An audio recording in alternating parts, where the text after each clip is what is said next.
യൂണിവേഴ്സിറ്റികളിൽ പരീക്ഷാ നടത്തിപ്പും പേപ്പർ വാല്യുവേഷനും സാധാരണ യൂണിവേഴ്സിറ്റി അധികൃതരുടെ തന്നെ മേൽനോട്ടത്തിലാണ് നടക്കാറ്. ഇതാദ്യമായാണ് സംസ്ഥാനത്തെ എഞ്ചിനീയറിംഗ് കോളേജുകളുടെ ചുമതലയുള്ള ടെക്നിക്കൽ യൂണിവേഴ്സിറ്റി പരീക്ഷാ നടത്തിപ്പ് മെറിട്രാക്ക് എന്ന സ്വകാര്യ കമ്പനിയെ ഏൽപ്പിച്ചിരിക്കുന്നത്.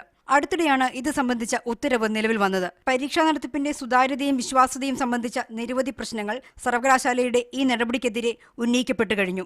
നിലവിലുള്ള പരീക്ഷാ സംവിധാനത്തിൽ പരീക്ഷ തുടങ്ങുന്നതിന് 10-15 മിനിറ്റ് മുമ്പ് മാത്രമാണ് യൂണിവേഴ്സിറ്റിയുടെ ക്വസ്റ്റ്യൻ പേപ്പറുകൾ നമ്മൾ കോളേജുകളിൽ ഓപ്പൺ ചെയ്തെടുക്കുക എന്നുള്ളത്. ഇത് 1.5 മണിക്കൂർ മുമ്പ് ക്വസ്റ്റ്യൻസ് അതാത് കോളേജുകളിലെ പ്രിൻസിപ്പൽമാർക്ക് അവൈലബിൾ ആണ് എന്നുള്ളതാണ്.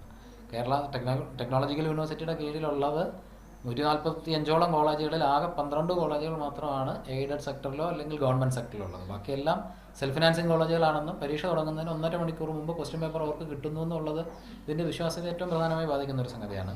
എഞ്ചിനീയറിംഗ് കോളേജുകളിലെ അധ്യാപക പരിശീലനത്തിന്റെ ചുമതലയ്ക്കും പുറം കരാർ ആയിട്ടുണ്ട്.